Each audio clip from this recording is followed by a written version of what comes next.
सभी को voice clear है? स्वागत है सभी का। तो देखिए, इससे पहले हमने देखा था गंगा नदी तंत्र और यमुना नदी तंत्र, उत्तराखंड के एस्पेक्ट से हम देख रहे थे। तो उसी में आगे हमने जो लास्ट टाइम पे छोड़ा था आपको टॉपिक, वो यहाँ से स्टार्ट होगा मंदाकिनी नदी से। ठीक है, तो इससे पहले का आप सभी को क्लियर है, एक बार बता दीजिए, या किसी को कोई डाउट? तो देखिए, मैं एक बार फिर से आप लोगों को बता दूं, जिससे आप लोगों को ध्यान में आ जाए।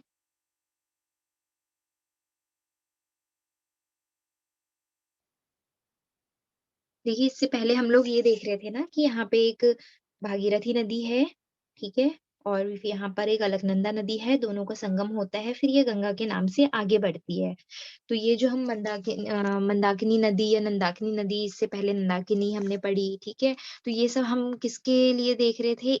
इस वाली नदी के लिए। ये कौन सी है? अलकनंदा, ठीक है? ये कौन सी थी? भागीरथी। तो देखिए, भागीरथी में अभी इसमें नोट्स में भी आपके अवेलेबल होंगे, तो भागीरथी की बहुत सारी नदियाँ हैं, जिसके बस आपको नाम ध्यान में रखने हैं, ठीक है? जैसे जाड़ गंगा, जिसको जानवी नदी भी बोला जाता है, ठीक है? असीम गंगा, सिया गंगा, ये बहुत सारे नाम हैं। तो ये आपको बस नाम देख लेने हैं, भागीरथी नदी की कौन-कौन सी सहायक नदियाँ हैं, और यहाँ पर हम अलकनंदा नदी की बात कर रहे हैं, ठीक है? जैसे कि पहला आपको विष्णुप्रयाग में कौन सी नदी आकर के मिलती है, आपको ये बताया गया था। तो चलिए फटाफट एक बार आप लोग बताइए, विष्णुप्रयाग में कौन सी नदी अलकनंदा से मिलती है? जिन लोगों ने भी अच्छे से पढ़ा है, रिवीजन किया है, तो सबको समझ में आ रहा होगा। मेरी वॉइस सभी को क्लियर है? जी।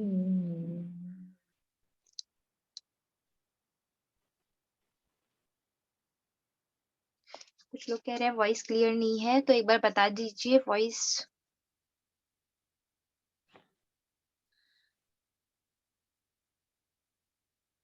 चलिए, जिन लोगों को नहीं सुनाई दे रहा है, वो एक बार अपना माइक चेक करिए, और जिन लोगों को सुनाई दे रहा है, वो देखिए। हाँ, पश्चिमी धौली गंगा, वो हाँ, धौली गंगा नदी, ठीक है? विष्णुप्रयाग वाला मैंने पूछा था। उसके बाद हमने क्या देखा था? आपका नंदप्रयाग देखा था, जहाँ पे नंदाकिनी नदी आकर के मिल रही थी, उसके बारे में हमने देखा। फिर उसके बाद कर्णप्रयाग, ठीक है? ये आगे भी देखेंगे। अभी मंदाकिनी नदी की बात चल रही है, तो देखिए इसमें ये ये भी यहीं पे अलकनंदा नदी में ही आकर के मिलती है। कहाँ पर? रुद्रप्रयाग में, ठीक है? फिर उसके बाद यहाँ पर क्या आता है? आपका देवप्रयाग, जो कि टिहरी गढ़वाल में है, और फिर यहाँ पे ये गंगा के नाम से आगे बढ़ती है, और नयार नदी इसमें आकर के मिलती है, ठीक है? जब गंगा के नाम से नदी आगे बढ़ती है, तभी इसमें नयार नदी मिलती है। ये ध्यान में रखिएगा। तो चलिए, हम यहाँ पे मंदाकिनी नदी की बात कर रहे थे, तो इसको पढ़ते हैं।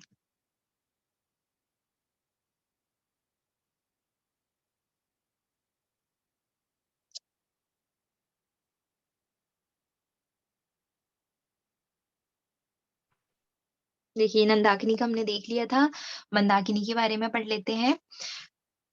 तो मंदाकिनी भारत की पवित्र नदियों में से एक है। यह अलकनंदा की एक सहायक नदी है, जैसा कि आपको बता दिया गया है। इसका उद्गम, ये सारी चीजें मैंने लास्ट क्लास में भी पढ़ा दी थी। जिन्होंने नहीं पढ़ा है, वो रिकॉर्डेड वीडियो है, उसको देख लेंगे। फिर उसके देखिए, क्वेश्चंस जो भी हैं आपके, मैं बाद में देखूंगी। फिलहाल टॉपिक में पढ़ाते समय थोड़ा डिस्टरबेंस होता है, तो मैं बाद में आंसर दूंगी। तो हम इसमें उद्गम देख रहे थे, तो इस नदी का उद्गम स्थान उत्तराखंड के केदारनाथ के निकट है। मंदाकिनी का स्रोत केदारनाथ के निकट चारावाड़ी हिमनद से है, ठीक है? ये जहाँ से निकलती है। सोनप्रयाग में यह नदी वासुकी गंगा नदी द्वारा जल पोषित होती है, मतलब उसके द्वारा इसमें जल प्रदान किया जाता है। और फिलहाल जो देखिए, इसमें ध्यान रखने वाली बात है, वो क्या है कि आपसे दो क्वेश्चन पूछे जाते हैं। यहाँ पे लोग बहुत कंफ्यूज होते हैं। देखिए, यहाँ पे मैंने क्या बताया था? भागीरथी, यहाँ पे अलकनंदा। अब देखिए, भागीरथी में यहाँ पे कौन सी नदी मिल रही थी? भिलंगना नदी, ठीक है? भिलंगना नदी आ रही थी ना, जहाँ पे ये टिहरी डैम बना है, यहाँ गणेश प्रयाग स्थल बोलते हैं इसको, और ये भिलंगना नदी आकर के मिलती है। तो ये, ठीक है, यहीं पे टिहरी डैम है। तो ये हो गई भिलंगना नदी, और यहीं पर अलकनंदा नदी में कौन सी है? मंदाकिनी नदी, ठीक है? तो ये मंदाकिनी नदी। अब देखिए, इन दोनों नदियों की भी सहायक नदियां होती हैं, ठीक हो गया?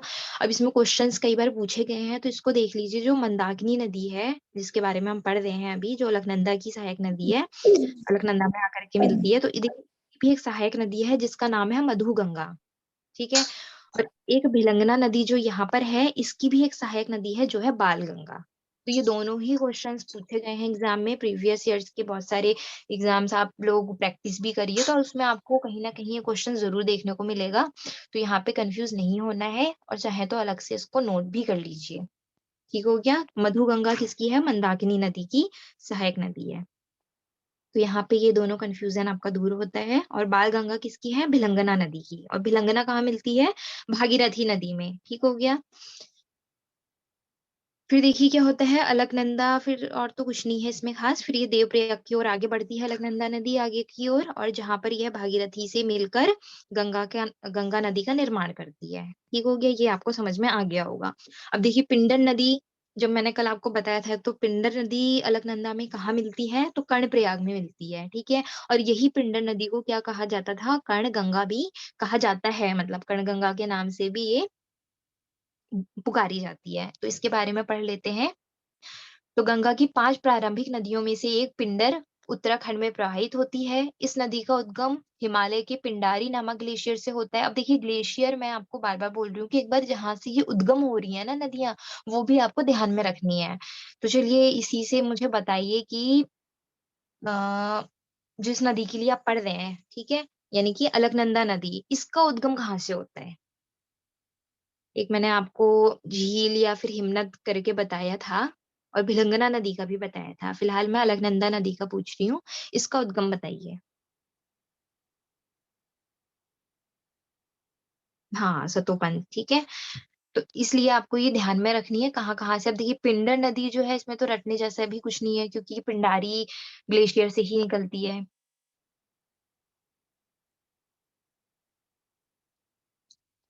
फिर देखिए क्या होता है, जो कि राज्य के बागेश्वर जिले के कुमाऊं क्षेत्र के अंतर्गत आता है, और पिंडर नदी को ही कर्णगंगा के नाम से जाना जाता है। और यह नदी अलकनंदा की प्रमुख सहायक नदी है और गंगा की उप सहायक नदी है, जो कि गढ़वाल मंडल में चमोली जिले के अंतर्गत कर्णप्रयाग में अलकनंदा नदी से मिलती है, जो कि पंच प्रयागों व प्रसिद्ध तीर्थ स्थलों में से एक है। और मैंने आपको बताया भी था पंच प्रयाग कौन कौन से हैं, और एक और प्रयाग है जो कि पंच प्रयाग में नहीं आता है। ठीक हो गया।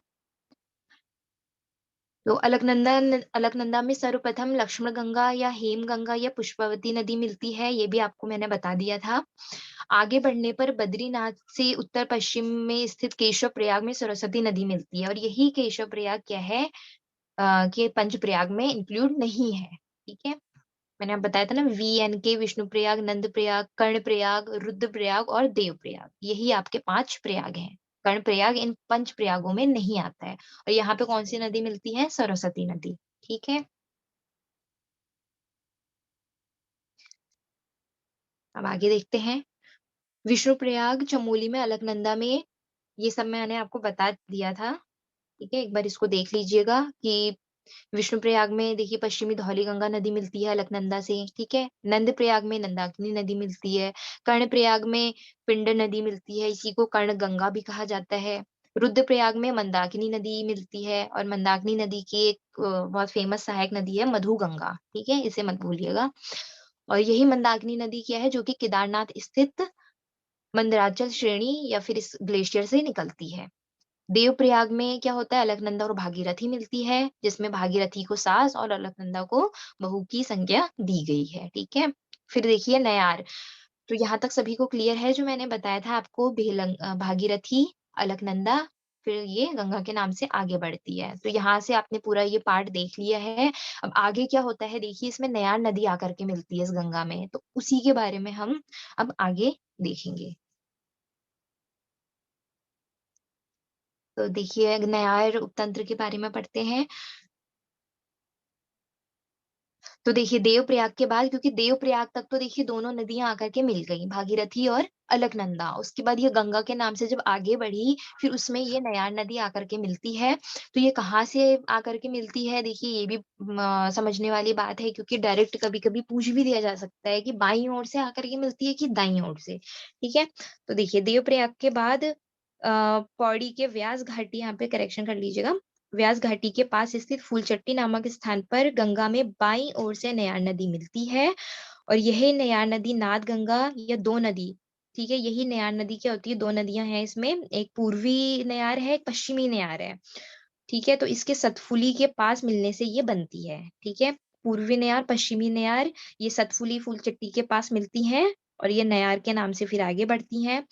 तो उल्लेखनीय है कि पूर्वी नयार दूधातौली के दक्षिण-पश्चिम जखमोलीधार श्रेणी से कैन्यूर गाड या शिवसी गाड नामक यहाँ से निकलती है, ठीक है? तो यहाँ पे देखिए ध्यान रखने वाली बात क्या है कि ये कहाँ से निकल रही है और किस साइड से ये गंगा में मिलती है। बस आपका क्वेश्चन यहीं से बनेगा। उसके बाद इसमें क्या है वो देख लेते हैं। फिर देखिए यही क्या है गंगा नदी की एक महत्वपूर्ण सहायक नदी है यही नयार नदी, ठीक है? और इसका प्रवाह जो क्षेत्र है ये पौड़ी गढ़वाल जनपद में है।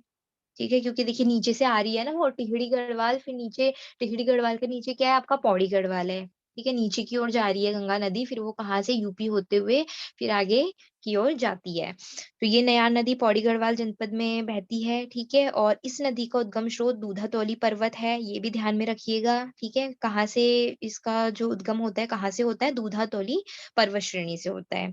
ठीक है? और प्रारंभ में यह नदी 2 प्रमुख शाखाओं पूर्वी नयार और पश्चिमी नयार में विभाजित होती है।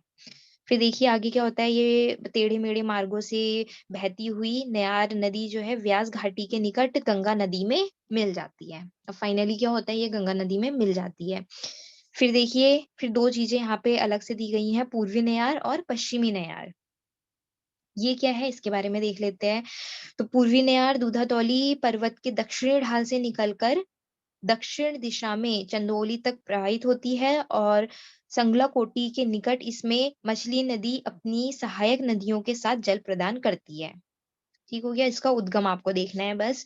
ऐसे ही पश्चिमी नयार नदी, तो ये भी देखिए दूधातौली पर्वत से ही दक्षिण-पश्चिम ढाल से निकलती है और ये भी यहाँ से यह दक्षिण-पश्चिम दिशा की ओर बहती है। देखिए इतना आपको डिटेल में नहीं जाना है किस दिशा में क्या, बस इतना ध्यान में रखना है कहाँ से आ रही है, कहाँ को जा रही है और किस नदी में मिल रही है। ठीक हो गया? फिर क्या होती है देखिए प्रारंभ में इसकी 2 शाखाएँ शिवलीगाड़ और थिजूलीगाड़ हैं और ये दोनों सरिताएँ पौठाड़ी में परस्पर मिलती हैं और दोनों मिलकर पश्चिमी नयार के रूप में प्रवाहित होती हैं और यहाँ से इसका प्रवाह क्षेत्र जो है वो दक्षिण-पश्चिम की दिशा में होता है। ज्वालाधाम से 5 किलोमीटर उत्तर से इसकी दिशा लगभग पश्चिम में होती है और सतपुली से 1 किलोमीटर आगे पश्चिम में यह नदी पूर्वी नयार में मिल जाती है और दोनों का सम्मिलित प्रवाह नयार के नाम से जाना जाता है। तो देखिए प्रारंभ में क्या होता है 2 नदियाँ होती हैं पूर्वी नयार और पश्चिमी नयार, ठीक है? फिर दोनों मिलती हैं नयार के नाम से आगे बढ़ती हैं और पौड़ी गढ़वाल में किसमें मिलती हैं? गंगा नदी में, ठीक है? बस इसको ध्यान में रखना है। अब देखिए भागीरथी नदी जो है ये आपको बता दी गई है कहाँ से निकलती है, फिर इसमें भिलंगना नदी जो है मिलती है। अच्छा बताइए भिलंगना नदी का उद्गम क्षेत्र कौन-सा है? कहाँ से निकलती है, किस ग्लेशियर से?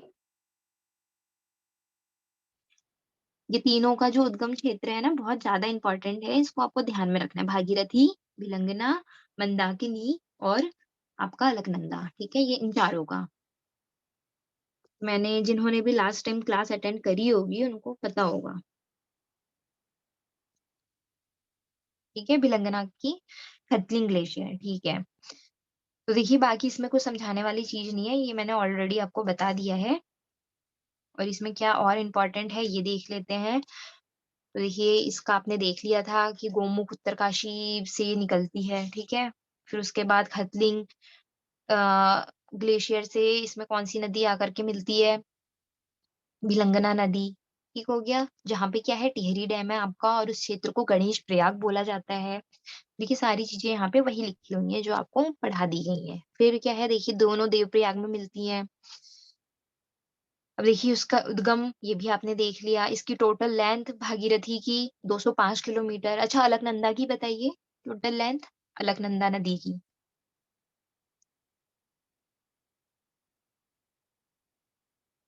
अब देखिए यहाँ पे और इम्पोर्टेंट बात क्या है कि इसकी सहायक नदियाँ आपको बस ध्यान में रखनी है। अलकनंदा का आपने पूरा देख लिया अच्छे से, ठीक है? भागीरथी में क्या है कि देखिए मैंने सबसे पहले आपको बताया है रुद्र गंगा, जाह्नवी नदी जिसे जाड़ गंगा भी बोला जाता है, केदार गंगा, असीम गंगा, ठीक है? भिलंगना नदी। ये सब किसकी सहायक नदियाँ हैं? भागीरथी की, ठीक है? ये आपको याद कर लेनी है या जो डायग्राम बनाया था उसी में इसको इंक्लूड कर लीजिए, ठीक है?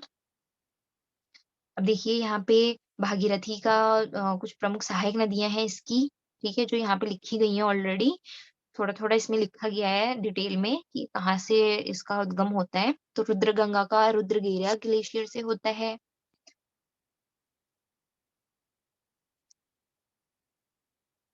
फिर देखिए केदारगंगा। बस आपको मेनली क्या देखना है ना कि ये जो नदियाँ हैं, ये किसकी सहायक नदियाँ हैं। क्योंकि नदियाँ तो बहुत सारी सैकड़ों हैं, तो इसलिए जो प्रमुख-प्रमुख इसमें लिखी गई हैं, आपको बस इतना ही ध्यान में रखना है। बाकी इसका उद्गम क्षेत्र या ये क्या, इतना तो नहीं पूछा जाएगा। फिर भी पूछा जाए तो एक बार के लिए आप इसको देख सकते हैं अच्छे से। जैसे केदारगंगा तो केदारताल, ठीक है? ये भी गंगोत्री धाम के निकट भागीरथी से मिलती है और इससे ऊपर जो हमने रुद्रगंगा देखा, वो भी गंगोत्री धाम के पास भागीरथी में मिलती है, क्योंकि ये सब किसकी सहायक नदियाँ हैं? भागीरथी की। ठीक हो गया? फिर ऐसे ही देखिए जाड़गंगा, जाह्नवी नदी के नाम से भी इसको बोला जाता है, पुकारा जाता है। सिया गंगा, असीम गंगा, ठीक है? ऐसी भिलंगना नदी।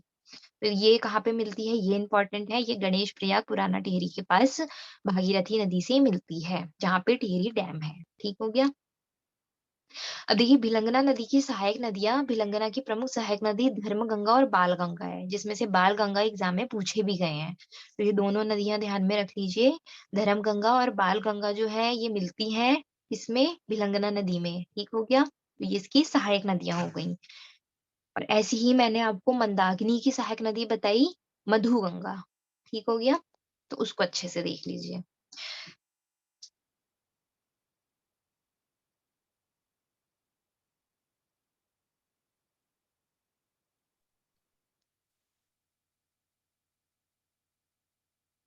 ऐसे ही देखिए भिलंगना नदी की सहायक नदियाँ, तो भिलंगना की आपने देखी एक बालगंगा, ठीक है, धर्मगंगा, ठीक है, ये 2-3 और हैं, दूधगंगा, मेदगंगा और रामगंगा, ठीक है? ये भिलंगना की है। इसको सही कर लीजिएगा भिलंगना।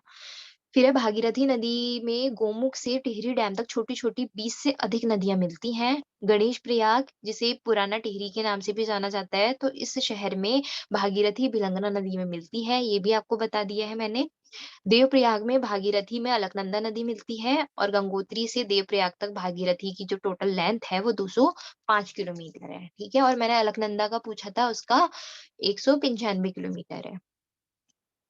गंगा नदी की अन्य सहायक नदी सोंग नदी है, ठीक है? ये भी मैंने जब आपको इससे पहला वाला पढ़ा रही थी उसमें मैंने इसको क्लियर करा था और ये ऐसा क्वेश्चन पूछा भी गया था एग्जाम में, इसमें ग्रुप सी के ही। इसका उद्गम स्थल कहाँ पर है सोंग नदी का?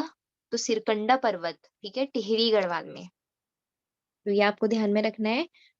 ये जो भी निशान लगा रहे हैं कृपया मत लगाइए। फिर क्या होता है देखिए, ये सोंग नदी की हम बात कर रहे थे, फिर इसका उद्गम स्थल सिरकंडा पर्वत श्रेणी है और यहाँ से निकल कर दक्षिण-पश्चिम दिशा में प्रवाहित होते हुए देहरादून जनपद से ये दक्षिण-पूर्व भाग को अभिसिंचित कर वीरभद्र के निकट गंगा नदी में ये मिल जाती है। यानी ओवरऑल ये किसकी सहायक नदी है? गंगा नदी की। सोंग नदी की एक अन्य सहायक नदी है बंदाल नदी, ठीक है? इसको भी ध्यान में रखिएगा। और इसमें माल देवता के निकट एक अनुप्रस्थ गॉर्ज का निर्माण किया गया है और यहीं पर क्या है इसमें वाल्दी नदी या फिर ये बंदाल नदी जो है अपनी इसमें आकर के मिलती है। बस इतना समझ लीजिए, ठीक है?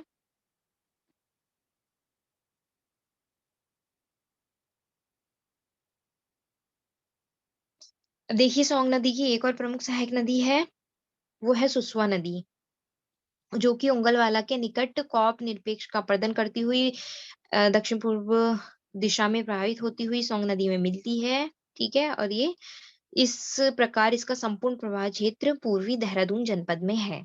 तो ओवरऑल आपको क्या ध्यान में रखना है, सोंग नदी किसकी सहायक नदी है और सोंग नदी की 2 प्रमुख सहायक नदियाँ कौन-सी हैं?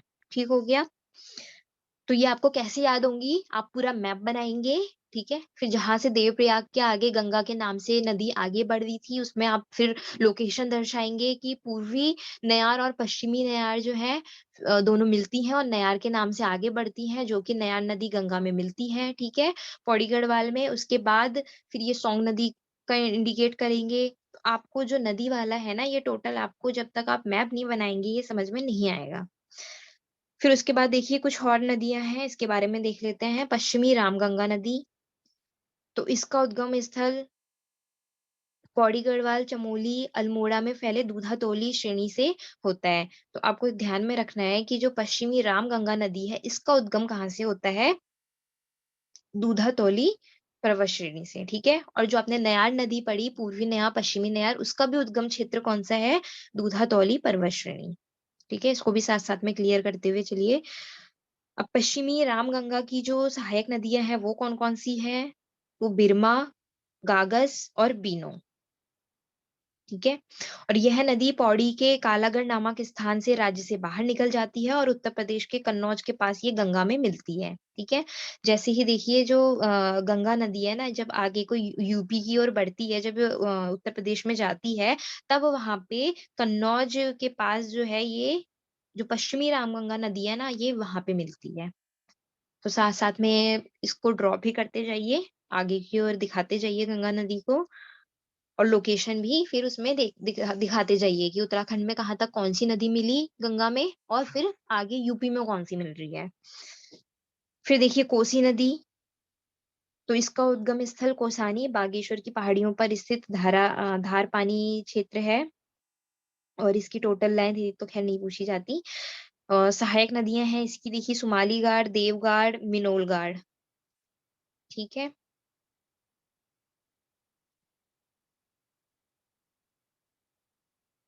फिर क्या होता है देखिए ये कोसी नदी की बात चल रही है तो ऊधम सिंह नगर में ये कुछ किलोमीटर बहने के बाद ऊधम सिंह नगर के सुल्तानपुर स्टेशन से राज्य के बाहर निकल जाती है।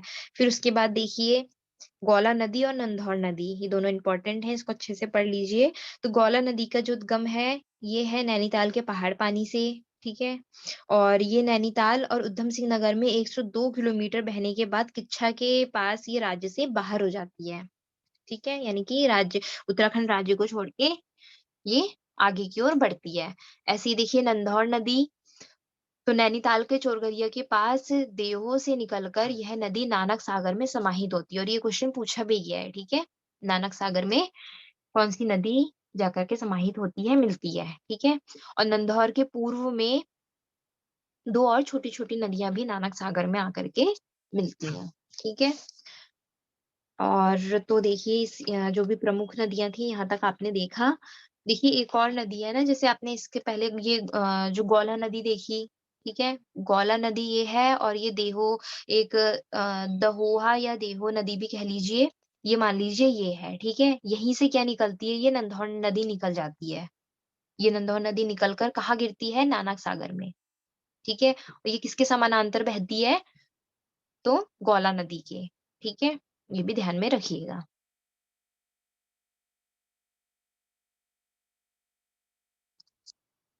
तो यहाँ तक सभी को क्लियर है बता दीजिए।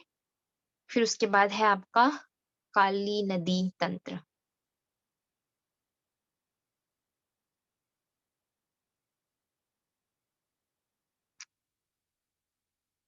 सभी को क्लियर हुआ है यहाँ तक? फिर देखिए काली नदी तंत्र, तो काली नदी तंत्र को भी हम सबसे पहले डायग्राम के थ्रू ही देखेंगे। फिर उसके बाद इसमें और क्या-क्या है उसको हम वन बाय वन पढ़ेंगे, ठीक है? तो इसके लिए भी सबसे पहले एक डायग्राम बनाते हैं। इसका डायग्राम भी यहीं पे बनाते हैं। तो देखिए सबसे पहले तो क्या होता है कि जो काली नदी है इसका उद्गम कहाँ से होता है, ठीक है? और काली नदी है क्या? और इसमें और कौन-कौन सी सहायक नदियाँ हैं? तो इसको पढ़ने से पहले देखिए काली नदी को क्या बोला जाता है? अपवित्र नदी माना जाता है, ठीक है? और इसी में एक इसकी सहायक नदी होती है सरयू नदी, उसको पवित्र नदी बोला जाता है। ठीक हो गया? अब देखिए बात आती है कि काली नदी जैसे मान लीजिए ये पूरी काली नदी है, ठीक है? इस डायरेक्शन में बह रही है।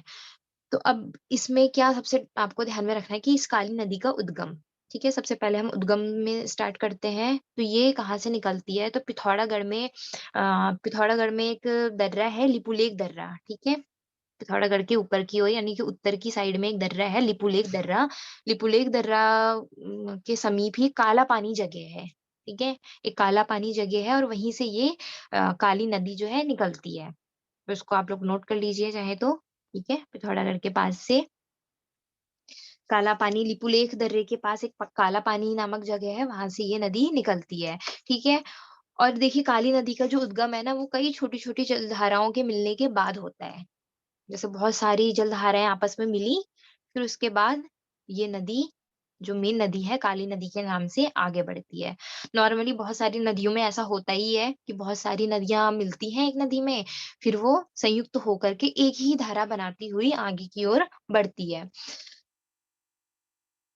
ठीक है, तो इतना सबको समझ में आ गया। अब देखिए इसके उद्गम के बाद हम आगे की ओर चलते हैं। तो देखिए एक और यहाँ पे मेन पॉइंट है, एक जाश्कर पर्वत श्रेणी है यहीं पे। ठीक है, लिपुलेख दर्रे के पास से ये निकलती है और यहीं पे क्या है, जाश्कर श्रेणी है। तो कई बार क्या होता है, एक नाम ना दे करके कई सारे मोड से क्वेश्चन पूछ लिया जाता है। काला पानी क्षेत्र से निकलती है, ठीक है, जाश्कर पर्वत श्रेणी भी यहीं पर है, और ये मेनली कहाँ से निकलेगी, तो पिथौरागढ़ से। ठीक हो गया। तो ये तो हमने इसके ओरिजिन की बात देखी, उद्गम की। ठीक हो गया। अब देखिए पिथौरागढ़ में एक गुंजी नामक जगह है। ठीक है, गुंजी। गुंजी के पास क्या है कि एक नदी इसमें आकर के मिलती है, काली नदी में सहायक नदी है ये। इसका नाम है कुंठी यांगती। इसको लिख लीजिए। कूठी या किसी किसी बुक में कुंती यांगती भी लिखा है, चाहे तो कुंती यांगती कर लीजिए, कुंती यांगती नदी। ठीक है, ये इसकी पहली सहायक नदी है, किसकी, काली नदी की। ठीक है, तो काली नदी की पहली सहायक नदी है कुंटी यांगती, जो कि पिथौरागढ़ के गुंजी नामक स्थान पर काली नदी में मिलती है। ठीक हो गया। अब इसके आगे बढ़ते हैं हम और देखते हैं और कौन कौन सी नदियां हैं। फिर देखिए एक आपने क्या देखी थी ना, पश्चिमी धौली गंगा नदी देखी थी, वो कहाँ देखी थी आपने, अलकनंदा में देखी थी। ठीक है, कि पश्चिमी धौली गंगा नदी कहाँ पर मिल रही है, अलकनंदा में, विष्णुप्रयाग में मिल रही है। तो और यहाँ पे क्या है, पूर्वी धौली गंगा नदी। यहाँ पे माइनर से जो डिफरेंस है नाम में, वहां पे क्या होता है, एग्जाम में फिर कंफ्यूज हो जाते हैं, तो इसलिए इसको साथ साथ में देखते चलिए। जो पश्चिमी धौली गंगा नदी है वो अलकनंदा की सहायक नदी है, जो पूर्वी धौली गंगा नदी है वो काली नदी की सहायक नदी है। ठीक हो गया।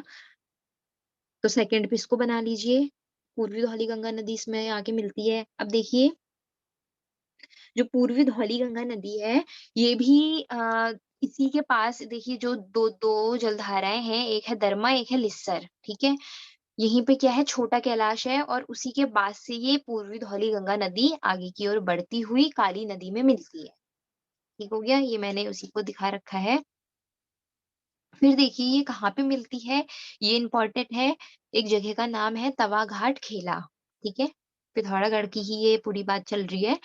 तो तवा घाट खेला के पास ये नदी इसमें आकर के मिलती है, पूर्वी धौली गंगा नदी, किसमें, काली नदी में। ठीक हो गया। फिर उसके बाद देखिए सबसे इम्पोर्टेंट है, और यहाँ से बहुत सारे क्वेश्चंस आए भी हैं, वो है गौरी गंगा नदी। ठीक है, तो यहाँ पे आपने मेला भी सुना होगा। ठीक है, यही गौरी गंगा नदी जो है काली नदी में आकर के मिलती है, कहाँ पे, जौल जीवी के पास। तो ये सबसे ज्यादा इम्पोर्टेंट है कि काली नदी में जौल जीवी नामक स्थान पे कौन सी सहायक नदी आकर के मिलती है। तो ये जगह है आपकी जौल जीवी वाली। यहाँ पे जो सहायक नदी इसमें आके मिल रही है वो है गौरी गंगा। ठीक है, गौरी गंगा, इसको ध्यान में रखिएगा। और यही जो गौरी गंगा है ना, ये भी दो जलधाराओं से मिलकर के आगे की ओर बढ़ती है। सबसे पहले इसमें कौन सी, गौरी गंगा, और एक और नदी है सुनकल्पा। ठीक है, दोनों यहाँ पे मिलती हैं और गौरी गंगा के नाम से आगे बढ़ती हुई काली नदी में मिलती हैं। ठीक है, गौरी गंगा और सुनकल्पा। और एक हाँ, इसका जो उद्गम है वो ध्यान में रखिए, जो गौरी गंगा का उद्गम है वो है मिलन ग्लेशियर। ठीक हो गया, जो हम इसकी बात कर रहे हैं। तो यहाँ तक आपने इंपॉर्टेंट चीजें देख ली। उसके बाद एक बेहद इंपॉर्टेंट है, वो है आपका सरयू नदी। ठीक है, आप इसके आगे ही कंटिन्यू रखिएगा, क्योंकि स्पेस नहीं मिल रहा है, इसलिए मैं इसको इरेज करके ऊपर से दिखाऊंगी। ठीक है, ये वाली नदी को।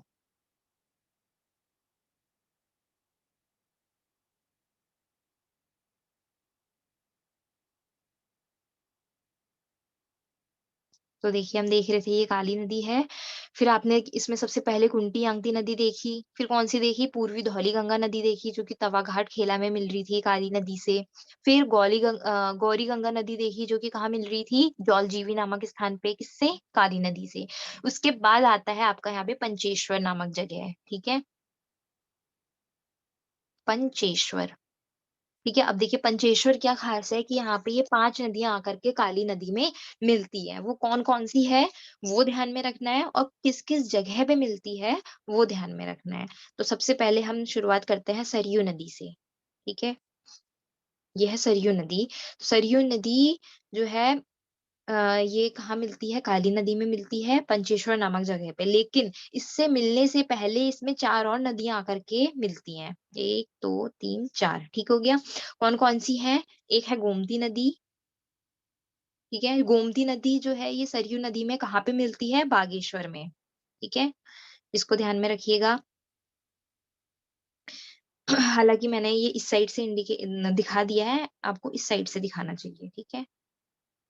बस आपको समझ में आना चाहिए, आप चाहे कहीं से भी स्टार्ट कर दीजिए। मैंने तो समझने के लिए इस साइड से इंडिकेट कर दिया था, लेकिन असल में इसकी डायरेक्शन यहाँ से है। जैसे आपको सही लगे बना लीजिए, मैंने समझने के लिए बस आपका बनाया है, ठीक है? तो देखिए गोमती नदी जो है बागेश्वर में किससे मिलेगी? सरयू नदी से। फिर पनार नदी कहाँ पे मिलेगी सरयू नदी से? तो काकड़ी घाट के पास। इसकी भी जगह लिख लीजिएगा, ठीक है? ये कौन-सी नदी है? पनार नदी। तो ये काकड़ी घाट के पास मिलती है, फिर ऐसी ये खेती गंगा नदी है और लास्ट में है पूर्वी रामगंगा नदी। तो जो पूर्वी रामगंगा नदी है, ये रामेश्वर नामक स्थान पे मिलती है, ठीक है? रामेश्वर। और यही पूरी पाँचों नदियाँ फिर कहाँ जाकर के मिल रही हैं? पंचेश्वर में, ठीक है? तो ये ज़्यादा इम्पोर्टेंट है, इसको ध्यान में रखिएगा। फिर इसके नीचे 2 और इम्पोर्टेंट नदियाँ हैं, उसको हम देख लेते हैं। मैं इसको इरेज़ करती हूँ।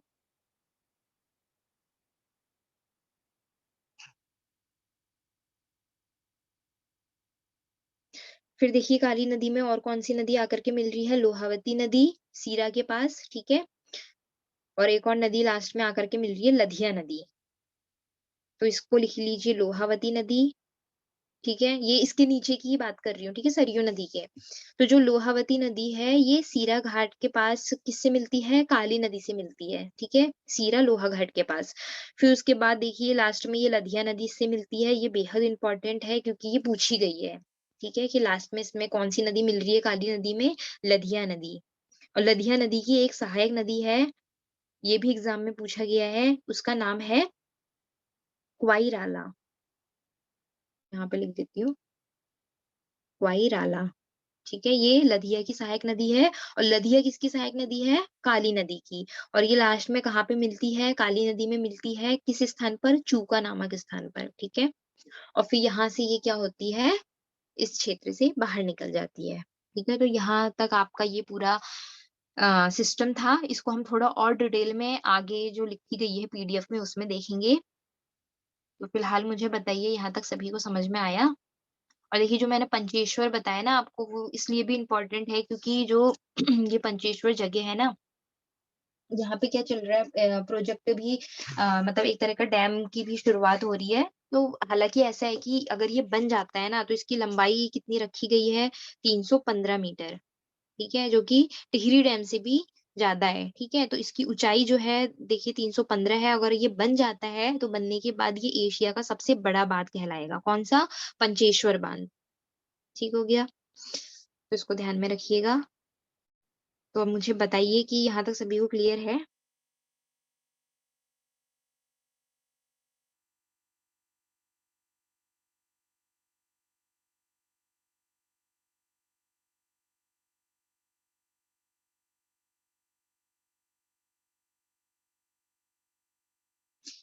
ये पंचेश्वर नदी वाला देखिए पंचेश्वर में मैंने आपको बताया ना, ये मान लीजिए काली नदी है, तो पंचेश्वर में क्या हो रही है आपकी 5 नदियाँ आकर के काली नदी में मिल रही हैं।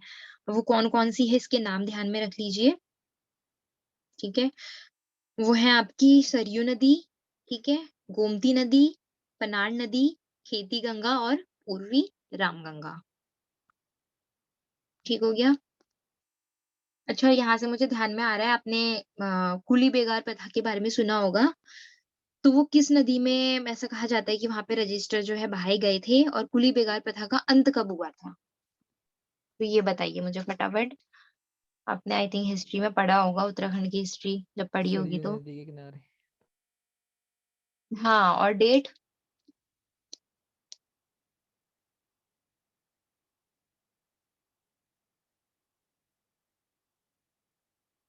1921 में, ठीक हो गया? चलिए हम आगे बढ़ते हैं।